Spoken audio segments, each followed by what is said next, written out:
प्रश्न क्रमांक पहिला आहे, खालीलपैकी नाशिक जिल्ह्यातून वाहणारी कोणती नदी आहे? तर नाशिक जिल्ह्यातून वाहणारी नदी ही खालीलपैकी ऑप्शन क्रमांक 4 वैनगंगा ही नदी आहे. वैनगंगा ही नदी उत्तरेकडून दक्षिणेकडे वाहते, म्हणजे हिचा उतार दक्षिण साईडला आहे.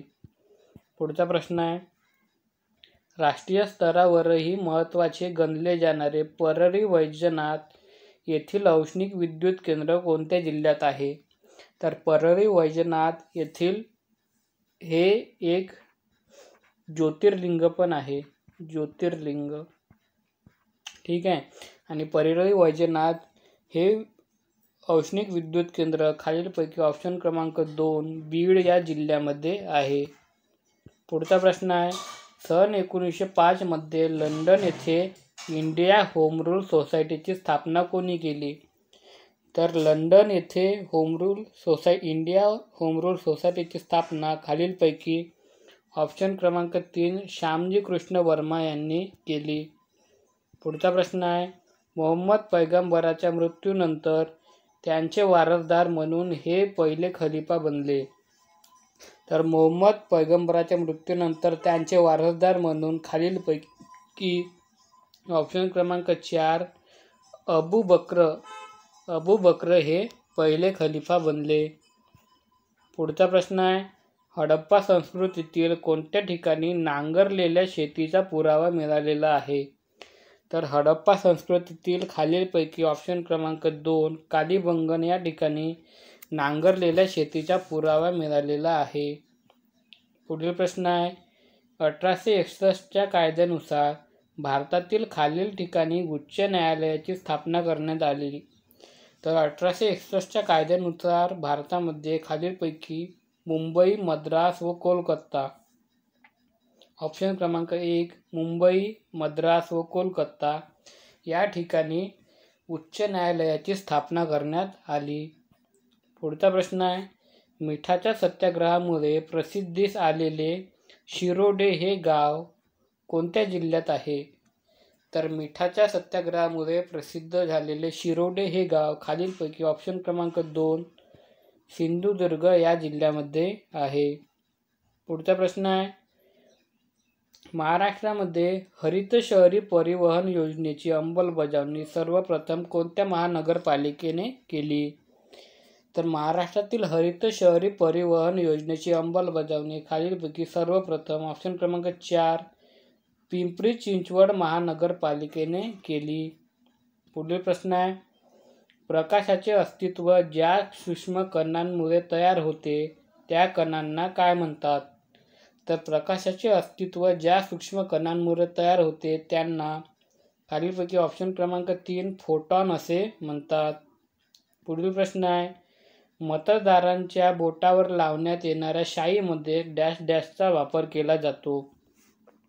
तर मतदारांच्या बोटावर लावणाऱ्या शाईमध्ये खालीलपैकी ऑप्शन क्रमांक 3 सिल्वर नायट्रेटचा वापर केला जातो.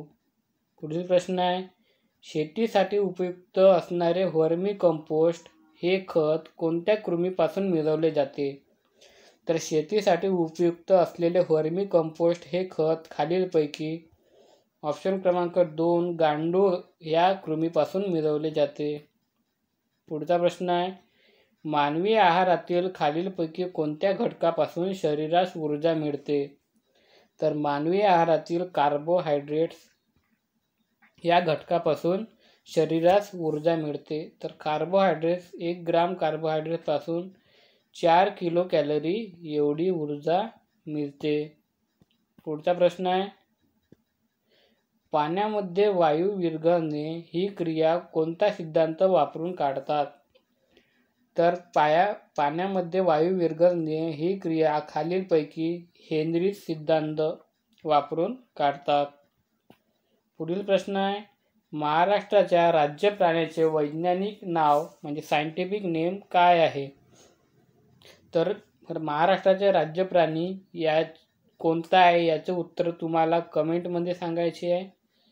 तर त्याचे सायंटिफिक नाव खालीलपैकी ऑप्शन क्रमांक 1 रॅट्रोफा इंडिका हे आहे. पुढील प्रश्न आहे, भारतासाठी मिश्र अर्थव्यवस्थेची शिफारस सर्वप्रथम कोणत्या योजनेत करण्यात आली? तर भारतासाठी मिश्र अर्थव्यवस्थेची शिफारस ही खालीलपैकी ऑप्शन क्रमांक 1 बॉम्बे योजनेमध्ये करण्यात आली. पुढील प्रश्न आहे, भारताच्या पूर्व किनारपट्टीवर कोणते अवकाश प्रक्षेपण केंद्र हे 1971 मध्ये उभारण्यात आले? तर भारताच्या पूर्व किनारपट्टीवर असलेले अवकाश प्रक्षेपण केंद्र 1971 मध्ये उभारण्यात आले. त्याचे नाव आहे खालीलपैकी ऑप्शन क्रमांक 2 श्रीहरिकोटा. पुढचा प्रश्न आहे, महाराष्ट्र शासनाने लोकांच्या ऑनलाईन तक्रारी नोंदणीकरिता कोणता उपक्रम सुरू केला? तर महाराष्ट्र सरकारने लोकांच्या ऑनलाईन तक्रारी नोंदणीकरिता खालीलपैकी ऑप्शन क्रमांक 3 महापोर्टल हा उपक्रम सुरू केला. पुढील प्रश्न आहे, आधुनिक ईमेलचे जनक व @ या चिन्हाचा शोध खालीलपैकी कोणी लावला? तर आधुनिक ईमेलचे जनक व @ चिन्हाचा शोध लावणारे आहे खालीलपैकी ऑप्शन क्रमांक 3 रे टॉमिल्सन हे आहेत. पुढचा प्रश्न आहे, राष्ट्रीय ऊर्जा दिवस कधी साजरा केला जातो? तर राष्ट्रीय ऊर्जा दिवस हा खालीलपैकी ऑप्शन क्रमांक 3 14 डिसेंबर या दिवशी साजरा केला जातो. पुढील प्रश्न आहे, नुकतेच निधन झालेल्या सुलोचना चव्हाण कोणत्या क्षेत्राशी संबंधित होत्या? तर सुलोचना चव्हाण ह्या खालीलपैकी ऑप्शन क्रमांक 2 गायन किंवा त्या गायिका होत्या. पुढचा प्रश्न आहे, कोणत्या देशाने 2025 पर्यंत तंबाखूमुक्त होण्याचा निर्णय केला आहे? तर खालीलपैकी ऑप्शन क्रमांक 1 न्यूझीलंड या देशाने 2025 पर्यंत तंबाखूमुक्त होण्याचा निर्णय केलेला आहे. पुढील प्रश्न आहे, भारताची 6वी वंदे मातरम एक्सप्रेस कोणत्या मार्गादरम्यान धावणार आहे? तर भारताची 6वी वंदे मातरम एक्सप्रेस खालीलपैकी बिलासपूर ते नागपूर ऑप्शन क्रमांक 4 बिलासपूर ते नागपूर या दरम्यान धावणार आहे. पुढचा प्रश्न आहे, फिफा फुटबॉल विश्वकप 2022 चे आयोजन कोणत्या देशामध्ये करण्यात आले होते? तर फिफा फुटबॉल विश्वकप 2022 चे आयोजन खालीलपैकी ऑप्शन क्रमांक 3 कतार या देशामध्ये करण्यात आले होते. पुढील प्रश्न आहे, राजस्थानमधील दिलवारा मंदिर कोणत्या धर्माचे आहे? तर दिलवारा हे मंदिर राजस्थानमधील खालीलपैकी ऑप्शन क्रमांक 1 जैन धर्माचे आहे. पुढील प्रश्न आहे, दिल्लीहून देवगिरीला राजधानी हलविणारा पहिला राजा खालीलपैकी कोण होता? तर दिल्लीहून देवगिरीला हलवणारा पहिला राजा खालीलपैकी ऑप्शन क्रमांक 2 मोहम्मद तुघलक हा होता. नंतर ती राजधानी देवगिरीहून पुन्हा दिल्लीला नेण्यात आलेली होती. पुढील प्रश्न आहे, टिपू सुलतान यांचा मृत्यू खालीलपैकी कोणत्या युद्धात झाला होता? तर टिपू सुलतानचा मृत्यू खालीलपैकी ऑप्शन क्रमांक 4 श्रीरंगपट्टणम इथल्या युद्धामध्ये झालेला होता. पुढचा प्रश्न आहे, गोपाळ गणेश आगरकर सामाजिक सुधारणांचा पुरस्कार कोणत्या साप्ताहिकातून करत असत? तर गोपाळ गणेश आगरकर हे लोकमान्य टिळक यांच्यासोबत केसरी व मराठा म्हणजे या 2 वृत्तपत्रांची स्थापना केली, पण नंतर त्यांच्यामध्ये वाद झाला व गोपाळ गणेश आगरकरांनी एक आपले वेगळे वृत्तपत्र सुरू केले. पण जेव्हा लोकमान्य टिळक बरोबर काम करत असताना गोपाळ गणेश आगरकर हे सामाजिक सुधारणांचा पुरस्कार आपल्या ऑप्शन क्रमांक 2 केसरी या वृत्तपत्रातून किंवा साप्ताहिकातून करत असत. मराठा हे वृत्तपत्र इंग्रजी भाषेत होते, तर केसरी हे मराठी भाषेतून छापण्यात येत. पुढील प्रश्न आहे, छत्रपती राजर्षी शाहू महाराज 1920 साली कोणत्या ठिकाणी झालेल्या ब्राह्मणोत्तर परिषदेचे अध्यक्ष होते? तर छत्रपती शाहू महाराज हे 1920 झालेल्या हुडबी येथे अध्यक्ष होते. पहिला प्रश्न आहे, नेक्स्ट क्वेश्चन आहे, डॉक्टर बाबासाहेब आंबेडकर यांनी महाड या ठिकाणी 20 मार्च 1927 रोजी कोणता सत्याग्रह केला? तर महाड या ठिकाणी त्यांनी खालीलपैकी ऑप्शन क्रमांक 1 14 तसे सत्याग्रह केला. पुढचा प्रश्न आहे, भारत चीन युद्धानंतर चीनला प्रथम भेट देणारे पंतप्रधान कोणते होते? तर योग्य उत्तर आहे खालीलपैकी ऑप्शन क्रमांक 3 राजीव गांधी हे होते. पुढचा प्रश्न आहे, पुलोद सरकार खालीलपैकी